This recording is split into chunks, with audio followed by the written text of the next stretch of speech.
The churchwoman sat on an old wooden stool as she watched the elderly soldier standing, dressed in his old blue Civil War uniform, and listened to him speak to a group of church folks about the old days and about the United States colored troops and their role in the nation's fight for union and freedom during the Civil War. The gentleman read the names of a few old soldiers, then started, as always, by singing the song he has sung so many times before, "Oh, Freedom." Sergeant John Perkins, 27, born in bondage in Kentucky, was moved by his owner to Marion County, Missouri, and escaped to Illinois in 1861. Oliver Tinker, age 26, was born in Missouri and was likely an escaped slave. He claimed that he had been trained as a carpenter. John Golden, a farm laborer, ran away from slavery to Marion County, Missouri, to enlist in the regiment. His age was 18 to 21, as far as he knew. And John Wesley Logan, who enlisted on November the 15th, 1864, was born in bondage in Shelby County, Kentucky in 1837, and he was moved to Paris, Missouri by his owner, Elizabeth Hunter. He said he ran away from her in 1863. Oh, freedom. Oh, freedom. Oh, freedom over me, my Lord. And before I'd be a slave, I'd be buried in my grave and go home to my Lord and be free. We soldiers, we felt it away, and so too did Frederick Douglass, that famous abolitionist and freedom fighter who, in a speech in Philadelphia in 1861, urged President Lincoln and the Lincoln administration to let the black man join that Civil War fight for union and freedom. He went on to say that once let the black man get upon his person the brass letters U.S. Let him get an eagle on his button, a musket on his shoulders, and bullets in his pockets, and there is no power on earth that can deny that he has earned the right to citizenship in the United States.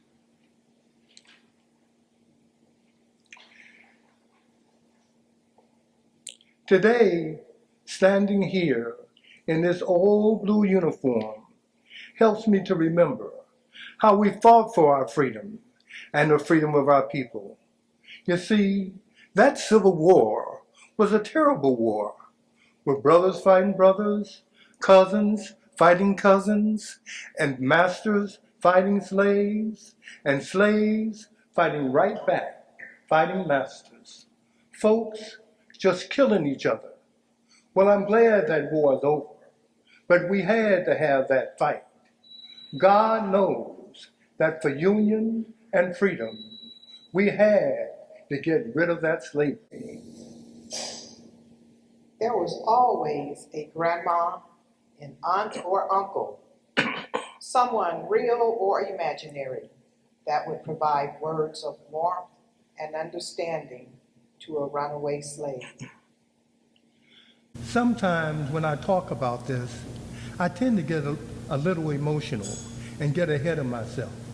So I suppose I should start by saying who I am. I'm Private Andrew Lewis, member of the Illinois 29th Infantry, the United States Colored Troops. I'm also a veteran of the Civil War. I was born about 1833, 1834, a slave on a plantation in Kentucky.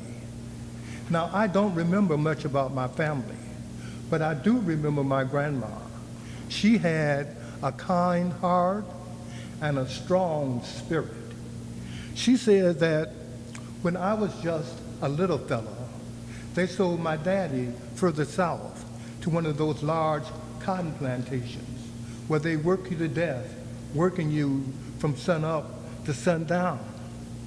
And then when I was 5, about 6 years old, they sold my mama to a slaver.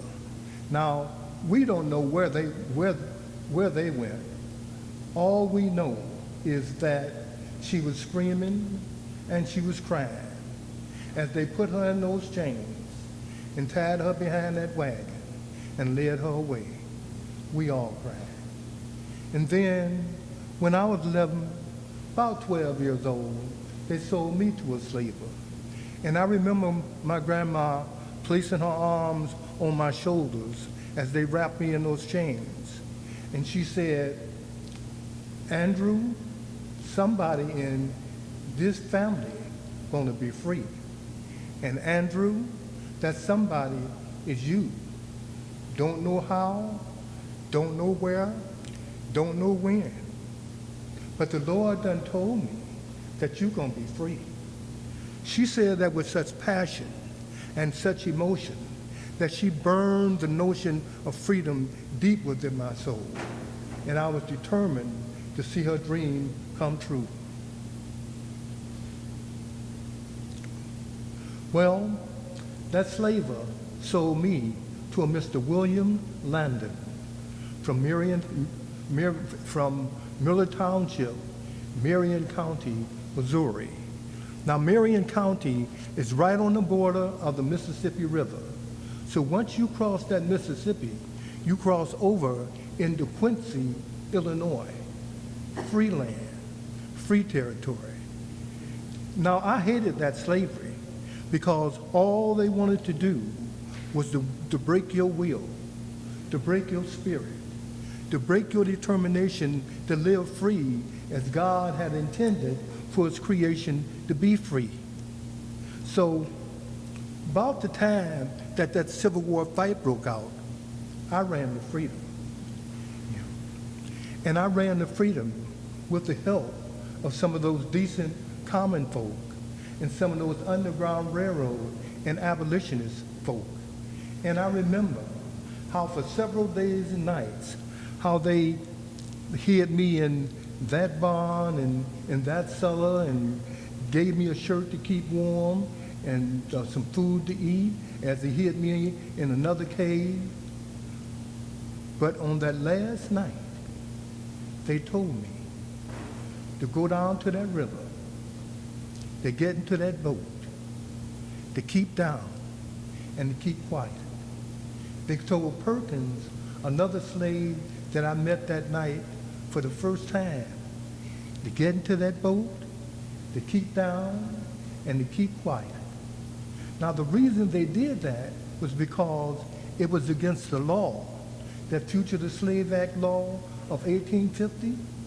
It was against the law to help a runaway slave run to freedom. You see, those decent common folk, they could have lost their property, could have gone to jail, or even worse. But the next thing I remember were those white men rowing us across that Mississippi River, rowing us towards the Illinois side. And when I stepped out on that soil up there in Quincy, I dropped to my knees, remembering Grandma and thanking God. And about that same time, as I looked up, I saw an expression on that other slave's face, Perkins, an expression that I hadn't seen before. And it was a while before he told us what that meant.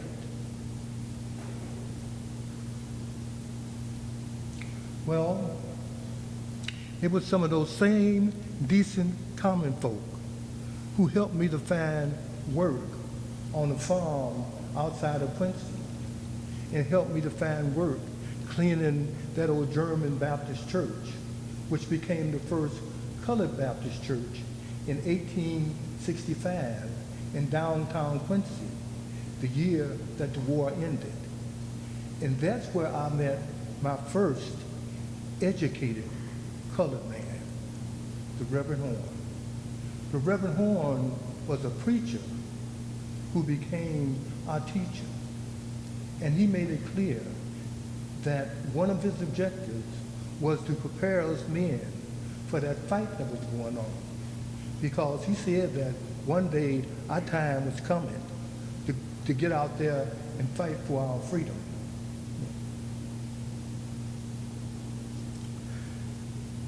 Now, the Reverend Horn, he was a Lincoln man, and he loved to quote Mr. Lincoln's House Divided speech.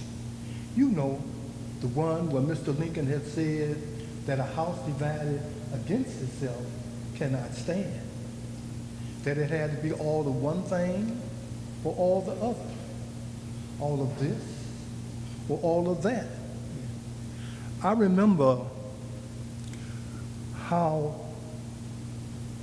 one of his sermons when he said, "How can you say, as said in the preamble to the Declaration of Independence, that we hold these truths to be self-evident, that all men are created equal, that they are endowed by their Creator with certain unalienable rights, that among these are life, liberty, and the pursuit of happiness, when over here you have perpetual or ongoing slavery, where the mother's a slave, the children are slaves, the grandchildren are slaves, and on forever. In the words of Mr. Lincoln, that's your house divided." Look, what do you say to that slave mother whose children have been snatched from her arms and sold? A mother who goes throughout life never knowing what has happened to her babies. No. For our children, for our wives, and for our freedom, we had to get into that fight.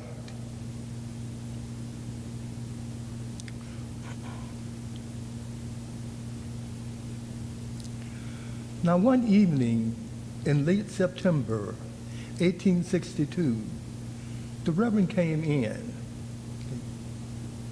and he was quiet. So we knew something was up. So we sat there on our benches and our stools, quietly, patiently, waiting for him to speak. And the Reverend said that Mr. Lincoln has just issued an emancipation proclamation, a preliminary emancipation proclamation. The proclamation says that on January the 1st, 1863, that slaves living in states that are in rebellion or still in rebellion against the Union, that they shall be thenceforward and forever free.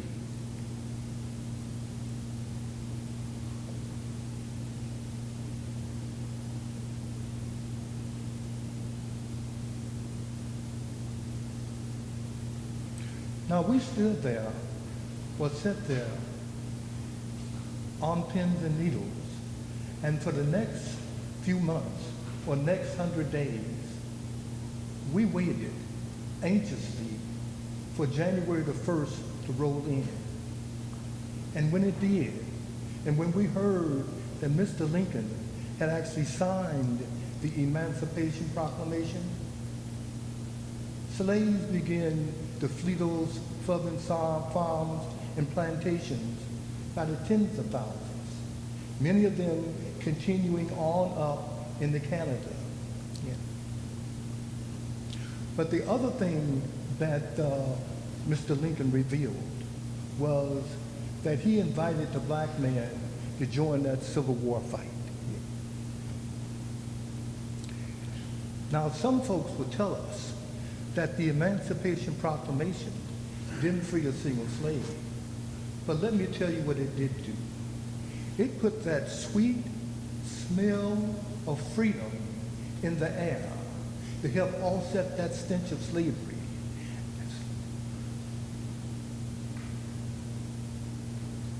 And that was a welcome to our soul.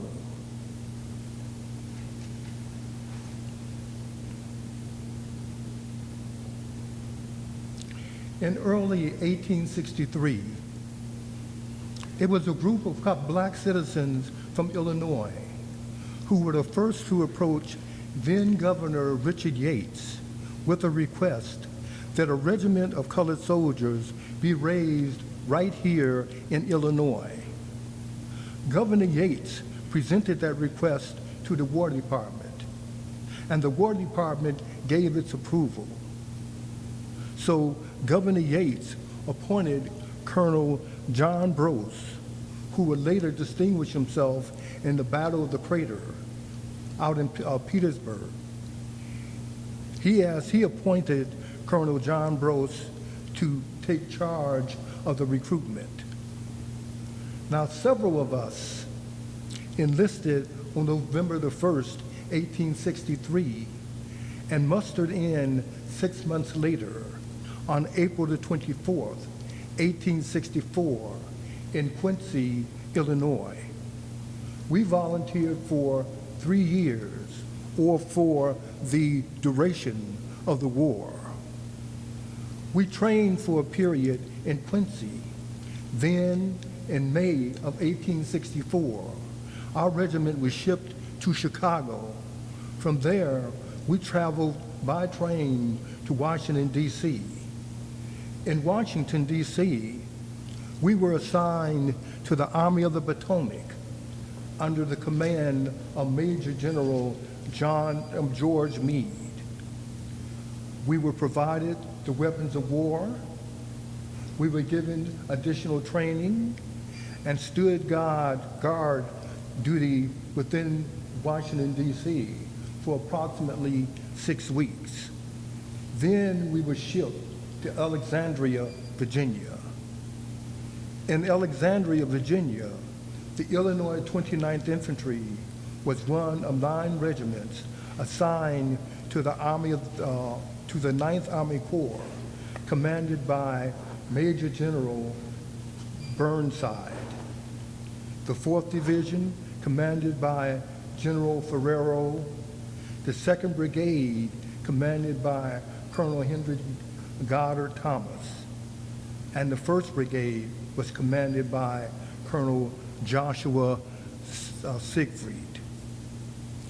The 4th Division, the division that we were part of here, consisted of 9 regiments of colored soldiers. There were 3 from Maryland, 1 each from Virginia, New York, Pennsylvania, Ohio, Indiana, and Illinois. Shortly after arriving in Virginia, we were involved in skirmishes near Chancellorsville, which was part of General Grant's James to the Rapidan River campaign here. The objective of the campaign was to cut Confederate supply lines along the rivers and the railroads, reducing Confederate supplies to Richmond and to Petersburg. This ongoing but successful campaign resulted in scrimmages with limited casualties, both troops both killed and wounded.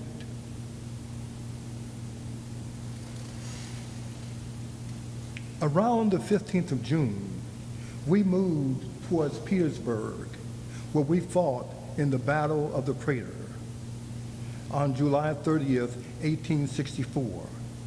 That battle turned out to be a major disaster, a defeat that didn't have to be. It was due to poor leadership. That was the main reason for the failure. Let me show you something real quick. because this exhibit gives a sense of what occurred. Right at the top here, that's Jerusalem Plank Road right now. The objective of the attacking forces, and those were Brigade Number 2 that we were in, and then Brigade Number 1, was to get to Jerusalem Plank Road. Now, but before all of that would happen, some miners from Pennsylvania, they kept looking at the Confederate trench line here, and of course we were down here at the Union trench line. But they kept looking at the Confederate trench line and looking at Fort Pegram that the Confederates also controlled. What they said, they made a recommendation. They said, look, we're miners, so why don't we just dig a hole all the way down here, set explosives under that fort, and then when those explosives blow up, we can attack. So, and when we attack, then the idea would be to attack going around the crater, because that was going to create a crater. So we would attack going around the crater on one side and around the crater on the other side. But the whole idea is to make sure that we get out here to Jerusalem Plank Road. We get out there and we will look towards Richmond and we will look towards Petersburg in both directions. In the meantime, Grant was making sure, really General Meade was making sure, that his army would be following and they would be in a position then to attack. And they wanted to be able to attack towards Richmond also, because then they could drive Lee's forces out of Richmond and end the war earlier. So that was the thinking. Now, at first glance, the Union plan for attacking the crater seemed brilliant. A regiment of Pennsylvania miners would burrow beneath the Confederate fort, Fort Pegram, pack the tunnel with explosives, and blow a hole in the enemy's line. At the sound of the explosion, a specially trained division of colored infantry would spearhead a powerful assault to exploit the breach created by the explosion. The objective of the attack was to divide General Lee's army, thus reducing the defense of the Confederate capital of Richmond and bringing an end to the Civil War.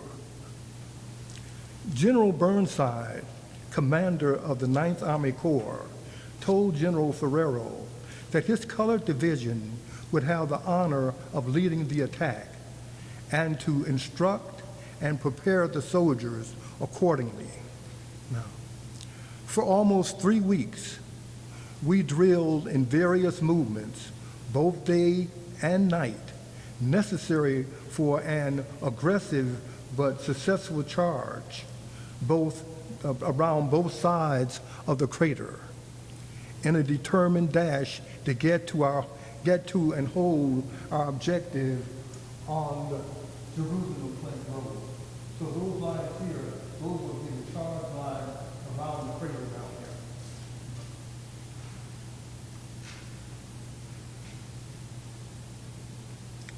there. There, the Union forces would split Lee's army in half and drive it from Richmond. On July the 29th, the night before the attack, General Meade changed the battle plan. He decided that he wanted one of the white divisions to lead the attack. General Burnside argued against the change.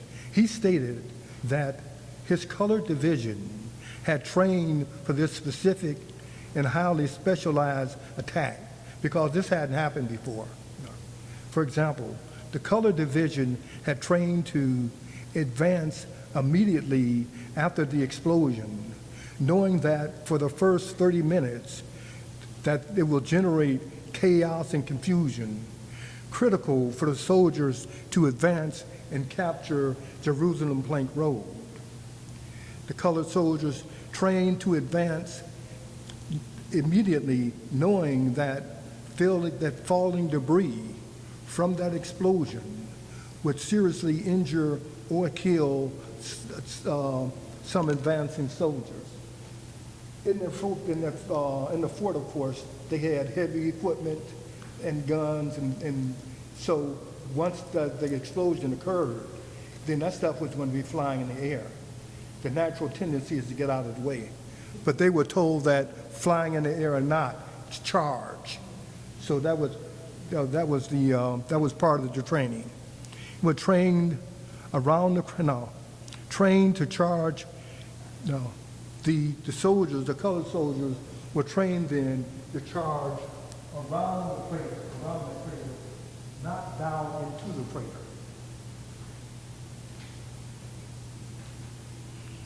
But General Meade would not relent, and General Grant sided with his top commander against using the colored soldiers. So General Burnside had to choose one of his other 3 division commanders, and they chose by lot. General Leddy, commander of the 1st Division, drew the short lot. Thus, the 1st Division, led by General Leddy, was to lead the attack. The selection of General Ledley presented 2 problems. First, General Ledley was considered the weakest division commander in the 9th Army Corps, and some thought the Army of the Potomac. In fact, while his men were fighting, he hid in a bomb shelter getting drunk. Second, the officers and men of the 1st Division, the White Division, had not been sufficiently briefed nor trained for this specialized attack. For example, when the explosion occurred, Ledley's troops backed up 100 yards to avoid the falling debris. Remember, the colored soldiers were trained that when the explosion occurred, you got to charge, so you can't be backing up, and charge knowing that you may be hit by some of that debris and killed. They failed to start to charge for a good 30 minutes, giving the Confederates time to regroup, therefore losing completely the element of surprise. Third, with incorrect and unclear instructions, they charged down into the crater. And when they charged down into the crater, then of course they got stuck. And then they got stuck, they became trapped. And by that time, the Confederates had recovered. And it became a turkey shoot because they were just shooting down there and shooting the soldiers. The outcome of the Battle of the Crater was a disaster. No. I should say, too, that General Grant, they had a plan to use other elements of the Army. Once the colored troops severed got to Jerusalem Point Road, and they were able to split these armies. So at that point then, there were a number of other things that were going to happen. But anyhow, that didn't happen. Union casualties were close to 3,800. Confederate casualties were less than half that number, roughly 15, Union casualties were 3,800, okay, good. And then we said the Confederate casualties were around 1,500, a little less than that.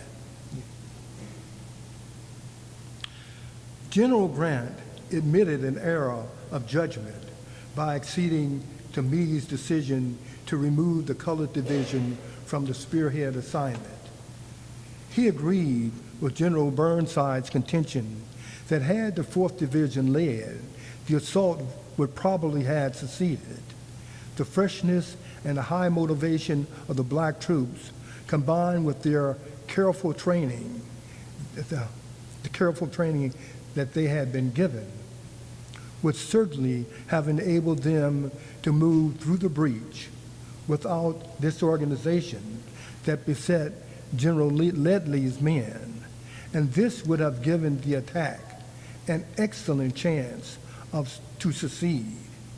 And then later on, when General Grant was questioned again, then he said that, after the war, General Grant, testifying before a committee of the Congress, stated that General Burnside wanted to put his colored division in front, and I believe if he had done so, it would have been a success.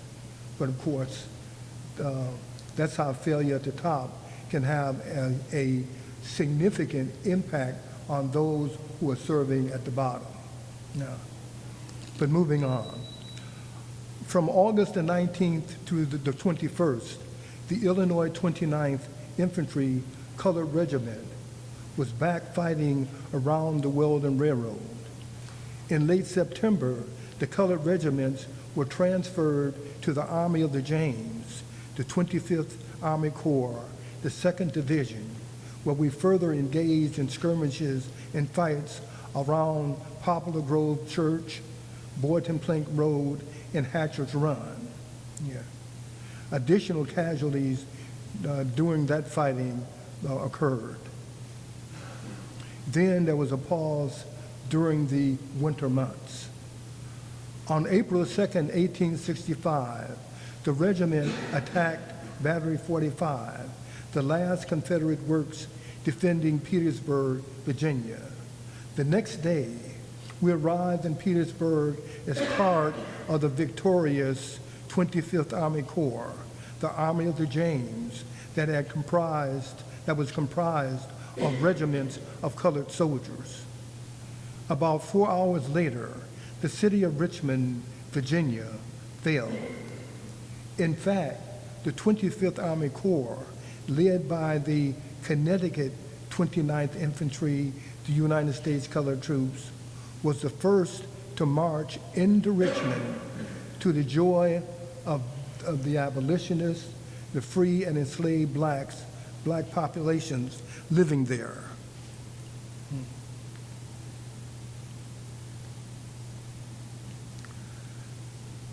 Major General Godfrey Weitzel, commander of the 25th Army Corps, and his all-black infantry regiment commanded the occupation of Richmond. At 8:15 a.m. in City Hall, General Weitzel received the surrender of the city of Richmond, Virginia.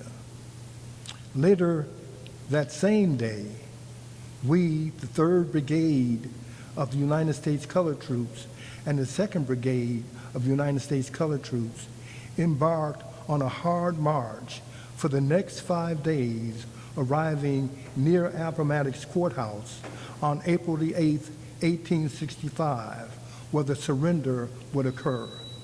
We were part of the trap that General Grant had set for Lee's Army of Northern Virginia. The 29th was on the western edge of that trap, right next to General Sheridan and his cavalry.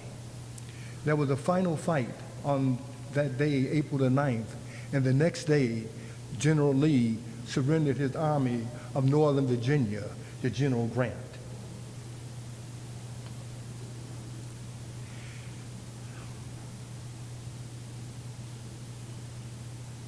During the Civil War, the 29th Infantry, the Illinois 29th Infantry Regiment, lost 234 of its 1,707 soldiers, or 14%.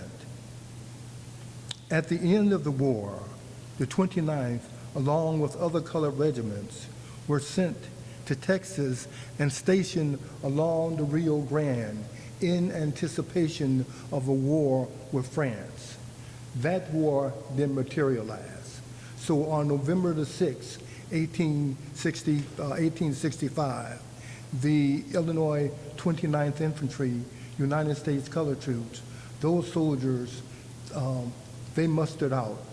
Well, actually, they were sent back here to Springfield, and they mustered out pretty much at Camp Butler. Yeah. So, and of course, in coming back here, there were parades and banquets and just general thank yous for a job well done. Yeah.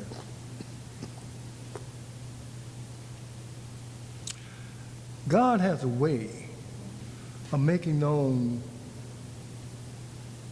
an idea whose time has come. The idea whose time had come was the freedom for what these men were fighting for. That's reflected in the 13th, 14th, and 15th Amendments to the United States Constitution.